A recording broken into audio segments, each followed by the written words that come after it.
What is up, guys? Zach the Mac here. Today, obviously, since I'm in this room, we're doing another talk video today. And today, this came across my topic because I was looking at the history of amusement parks and theme parks and all these other parks in the world. And then this came across my mind. I was thinking about the history of theme parks that used to be owned by Paramount Parks. I started thinking of all of these movie themed parks. Like, I know there was Universal, there was Warner Brothers, and but then I also thought about Paramount Parks that used to own that started in 1993, but then they ended in 2006. So I started to get into this topic today and tell you what I know about the history of the Paramount Parks. So let's get started. So we're going to go all the way back to, I want to say 1993 because that's when they started owning it. But we're actually going to start way back in 1975 or 1970 is which all these parks that were owned by Paramount opened. Just so y'all know, I do want to let you guys know this too. I am close to King's Dominion, so I will know more about King's Dominion more than I do about these other five Paramount parks. But I would do my best to answer their histories too. But let's get started. So back in the day, before Paramount Parks, they were all basically owned by King's Entertainment Company. I know King's Dominion was. Probably the other five were too. They all had their own they all had the same company back in the day, and that's when they started like getting Yogi Bear. They started getting Scooby Doo. They had the Scooby Doo roller coaster. I know at King's Dominion. They started having their own land. I know it was called Hanna-Barbera Land. I think that's how you pronounce it. But I know that's when they had their own land, kids area. I know at King's Dominion they had the Lost World Mountain, and they had all those things back in the day. And then, now this is where we get into the Paramount stuff. In 1993, this is where King's Entertainment Company was about to get sold, and now to Paramount. Paramount Parks was wanted to own these five parks. So let's name all the five Paramount Parks. So I said King's Dominion. So we got Paramount's King's Dominion. And so they were during Paramount Parks, they were called they had Paramount in their titles. So we had Paramount's King's Dominion. We also had Paramount's King's Island. We had Paramount's Canada's Wonderland, Paramount's Great America, Paramount's Carowinds, and I think I just named all of them. King's Island, King's Dominion, Canada's Wonderland, Great America, and Carowinds. So, yep, we got all five. So those were the five Paramount Parks in the world. So there was only five. And so, yeah, that's where Paramount Parks started having their own, like, movie theme parks. So that's what, because of course we had like Universal and we had Warner Brothers, we had all those places, but Paramount did not have one. So in 1993, that's where they started this business.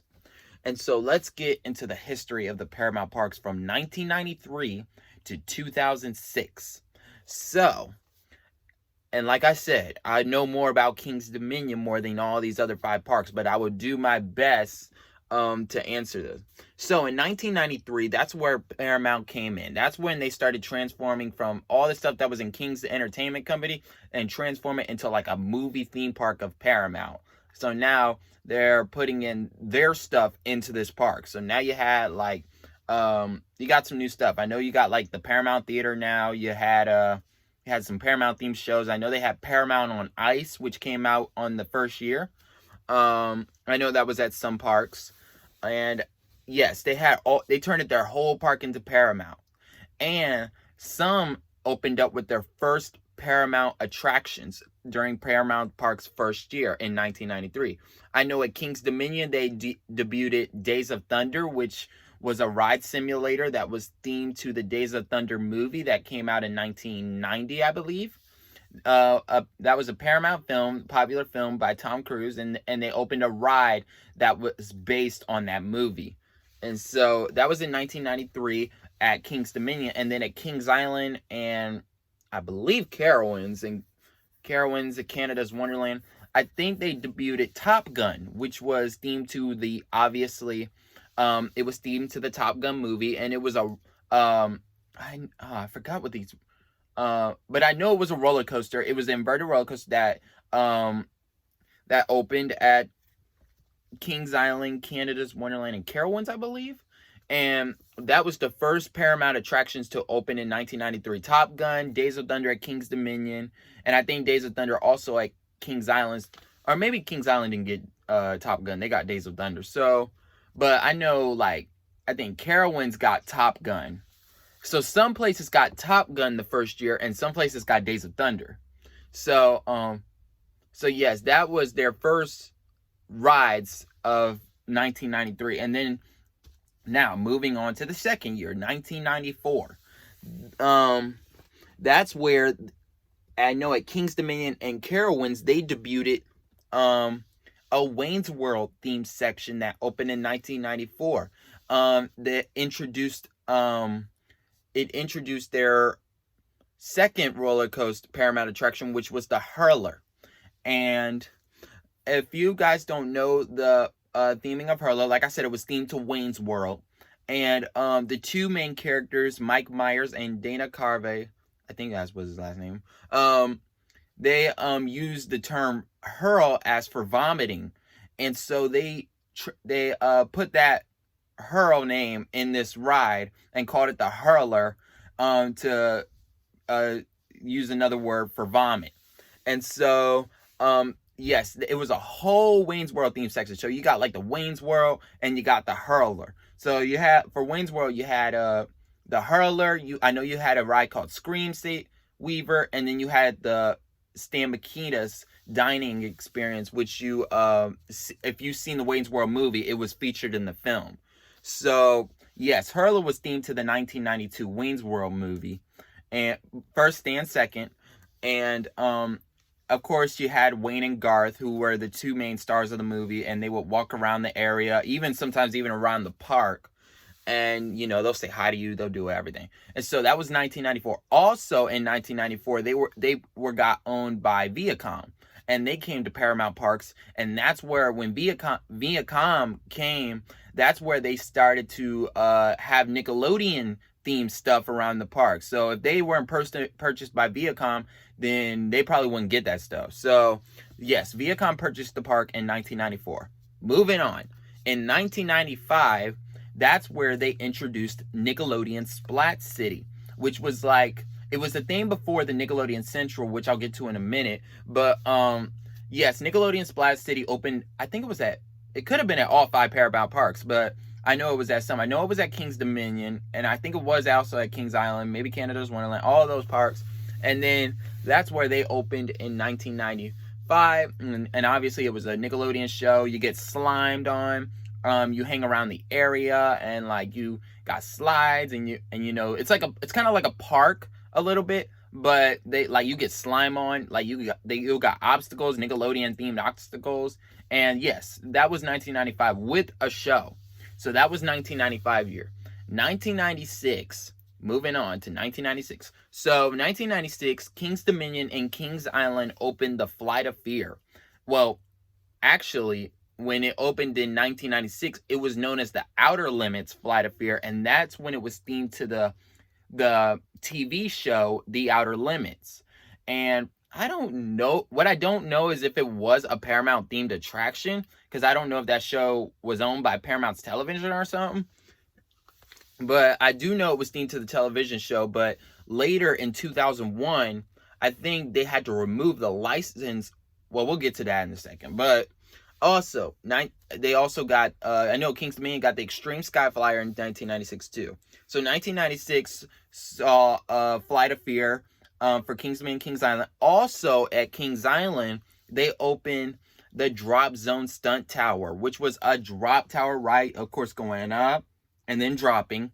And that's, Drop Zone got its name. the Drop Zone Drop Tower got its name from if you've seen the 1994 Paramount film Drop Zone, that ride was from that movie. So they got the name and the ride kind of from that movie. And if you guys don't know, Drop Zone would go up and then it would go down and perform the scene of where, if you've seen the movie before, they drop down from the planes and they do like a performance in the sky falling down. That's what Drop Zone is supposed to represent. So yes, so that's Drop Zone. Also, now moving on. So Drop Zone opened at, I know one opened at Kings Island, and I think one also, y'all might have to correct me if I'm wrong in the comments below, but I know one opened at Kings Island, and I think one also opened at Canada's Wonderland. The one at King's Dominion opened late, which I'll get to in a minute. But moving on to 1997. So 1997 saw Kidsville, and that's where they added the Taxi Jam. They added the Taxi Jam roller coaster, which was like a little kid roller coaster. It'll only go like this and then come back, and then it'll go again and it'll do the same thing. And so, yes, Taxi Jam opened with Kidsville, and that's when Hanna-Barbera Land got transformed into Kidsville. And yes, that was 1997. 1998. Now, I know at King's Dominion, that's where we see the Lost World getting replaced, like totally replaced. Like, they're going to remove the Lost World Mountain. So you had like the Haunted River, you had Smurf Mountain, and I think Smurf Mountain was the last attraction to be on that Lost World. So, of course, you had the Haunted River, I think you had Journey to Atlantis, and then you had Smurf Mountain. And that's where the whole mountain gets transformed into Volcano the Blast Coaster, which obviously gets replaced as the Lost World. And when Volcano the Blast Coaster opened, it really transformed Hanna-Barbera. God, I got my words wrong. It really transformed the Lost World. So like everything that was in the Lost World, basically you could say it got demolished. And when Volcano opened, it like took the whole world of the home of the Lost World. So that was 1998. And when Volcano opened, it was known as the tallest inverted roller coaster in the world. And when Volcano opened, it was basically a ride. Obviously, if you ran Volcano, you know what it was. But when it was new, you know, it had special effects. It had fire that would shoot out of the top. It would have volcanic special effects, such as a really loud boom to represent a real volcanic eruption that you can hear almost throughout the park, which scared me when I was little, because I remember going to Paramount Parks and Paramount's Kings Dominion, and it was totally loud. Like, you can hear it almost through the whole Safari Village section. But yes, Volcano opened, the Blast Coaster opened in 1998. Moving on to 1999. Obviously, if I didn't mention this, Kings Dominion, I think all of them had I know Kings Dominion, Kings Island had a water park, but I think all of them, all the Paramount Parks maybe had a water park in them. But they were first called Hurricane Reef. And then in 1999, they got an expansion and they were renamed to Waterworks. And so they added like some new slides. I can't name all the slides, but because I'm not a water park fan, obviously. But so yes, they changed their name from Hurricane Reef to Waterworks in 1999. Moving on to 2000. All right, 2000 saw the opening of the Nickelodeon Central, and that's where Nickelodeon really comes in now into Paramount Parks. That's where they added like the characters. So you had, I'm gonna try to name all the characters. I know they had Rugrats, they had Blue's Clues, they had Dora, they had Jimmy Neutron, they had Little Bill. All those Nickelodeon characters you can think of. SpongeBob, Patrick, all those characters you can involve. And they all came to the Paramount Parks, all 5. And basically the whole kids area was Nickelodeon themed. So Nickelodeon Central like really had I don't think it had a big expansion, but I think it was similar. Like it's in the middle. So yes, you had the Nickelodeon stuff, you had the rides. I know you had the Rugrats driving school, you had the Blue's Clues house, you had all those Nickelodeon themed attractions. And Nickelodeon Central opened in 2000. Moving on, in 2001, I know at King's Dominion, they opened the Hypersonic XLC, which was the fastest accelerating coaster in the world that goes from 0 to 80 in 2.8 seconds. It was so fast. Hypersonic was so fast. You just wait, and then boom, it shoots you all the way up and then goes down. So Hypersonic XLC opened in 2001 as the fastest accelerating coaster in the world by SNS.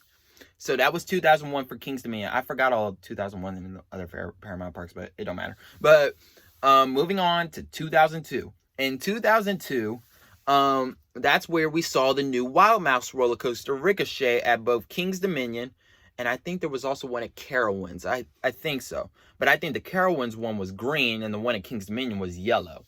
And so they were both different. But I know Ricochet saw the new 2002 saw the new Ricochet Wild Mouse roller coaster that opened in 2002.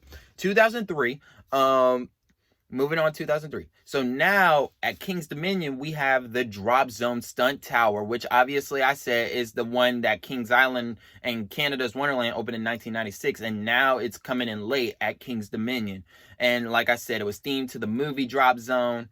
And yeah. So, and I already told you, so y'all know. So, and then also in 2003 at King's Dominion, that's where they opened SpongeBob SquarePants 3D, which was like, obviously, I don't know if it was called 3D or 4D, but I think it was called 4D or 3D.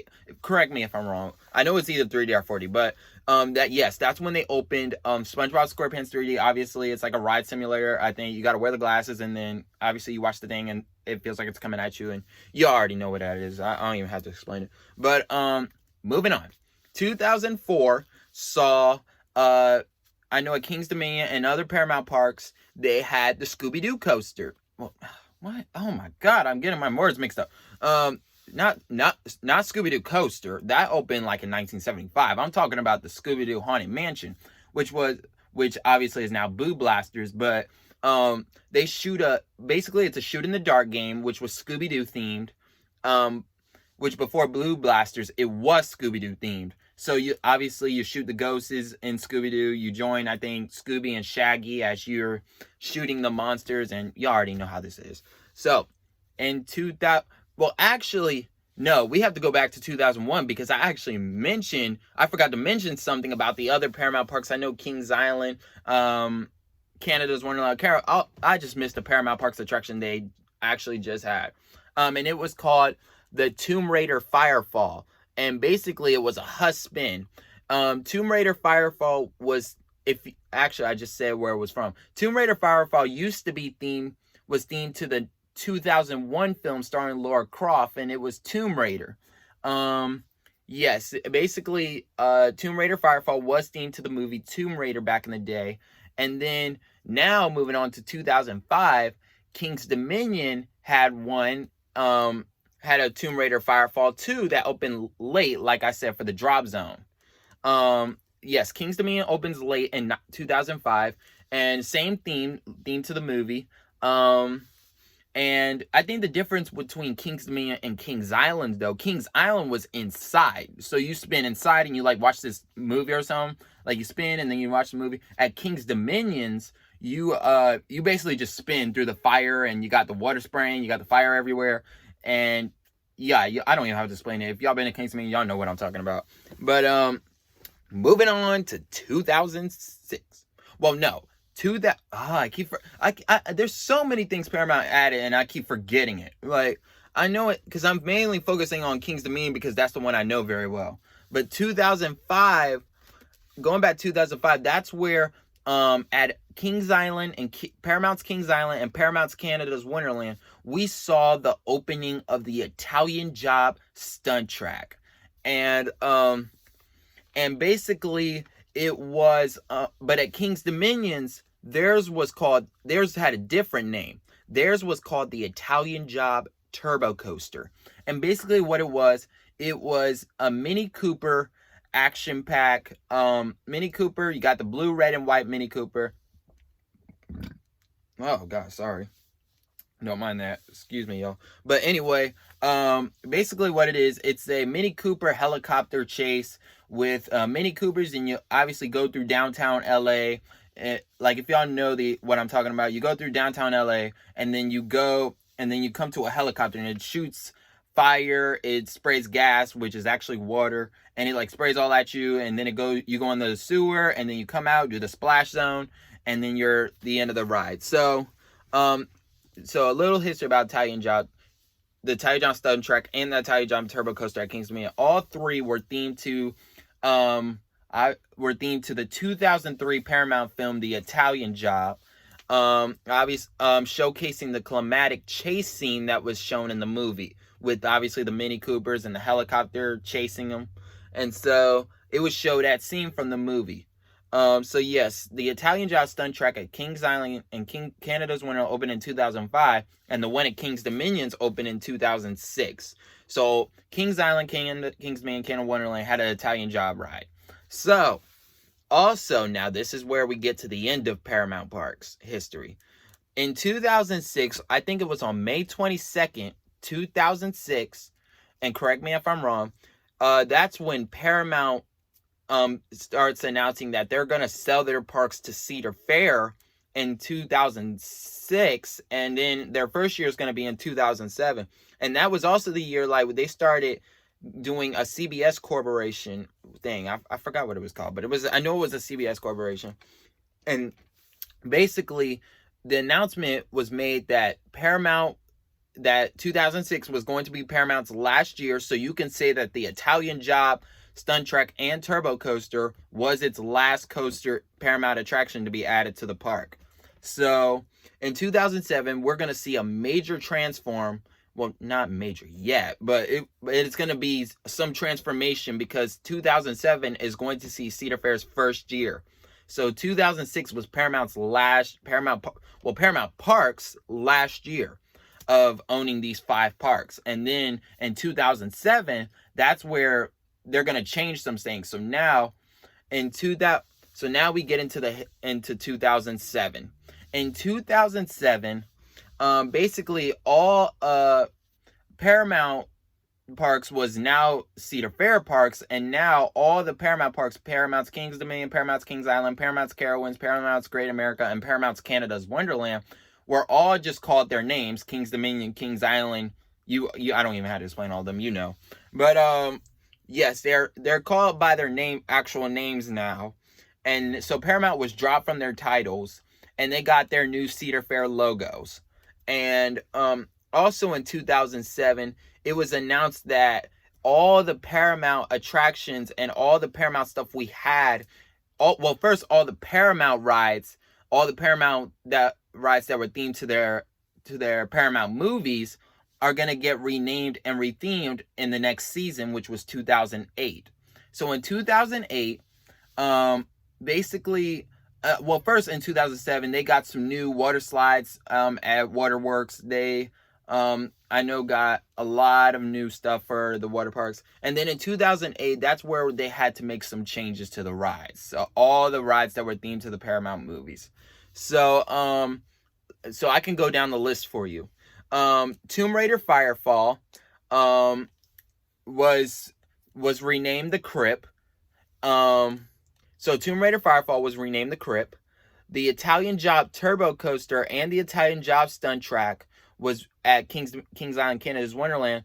All three were renamed the Backlot Stunt Coaster and had to get all of its special effects and everything that involved the Italian Job movie theme removed.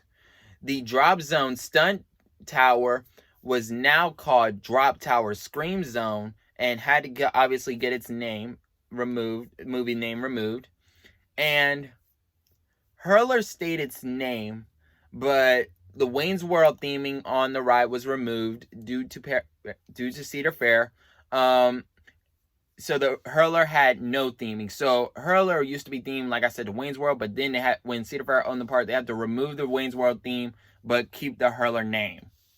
And also, like I said, I also missed something and also at Kings Island, and at Kings Island, I know for Top Gun, they had to rename it to Flight Deck. And so, and then I know in 1997, I forgot to mention this, but Face Off used to open in 1997. It was themed to the Face Off movie at Kings Island, and it had to be renamed to Invertigo. So, and then they also had another ride called Borg Assimilation. I think that's what it's called. But they had to get renamed to Nighthawk, I think. And so, yes, 2008, all Paramount attractions had to be renamed and rethemed because obviously if they kept those themes, it would be copyrighted issues, and they don't want that. So, so all of those Paramount attractions from today 2020, they are all rethemed and they're all renamed. So, yes, so basically I just gave you a history of the Paramount Parks. Now, do I wish Paramount Parks was still owning these parks? Maybe. I do like Cedar Fair putting in some new roller coasters and attractions and everything, because they're much better. We see in all these 5 parks that they're adding some really good attractions, all because of Cedar Fair. And then in Cedar Fair, we also got our new Haunt. In 2007, they introduced a new Halloween event called Haunt. And now King's Dominion, I heard in 2018, they got Winterfest, and I'm pretty sure some other places got Winterfest too. So Cedar Fair is adding some really good stuff to these 5 amusement parks that used to be owned by Paramount. So, also, for the Nickelodeon stuff, man, I keep coughing so much. But, and the Nickelodeon stuff, for the Nickelodeon Central, they had to since Paramount obviously was done, and Cedar Fair was taken over, they had to change the Nickelodeon Central into Planet Snoopy. And that's for all 5 Paramount parks. Yes, they're now Planet Snoopy. So all the attractions and stuff for the kids to do that was Nickelodeon themed are now Peanuts themed. So basically, you'll still have the same attractions. They're just different themed. And so, just like the Paramount movie themed rides. And so, yeah, I basically... oh my god, I basically just gave you a whole history of Paramount Parks from 1993 to 2006. So I hope you guys enjoyed this little history video I just did for y'all. Please like, comment, and subscribe. Please keep in touch to Zachariah Hodge. I'll see you guys on the next video. Peace out, guys.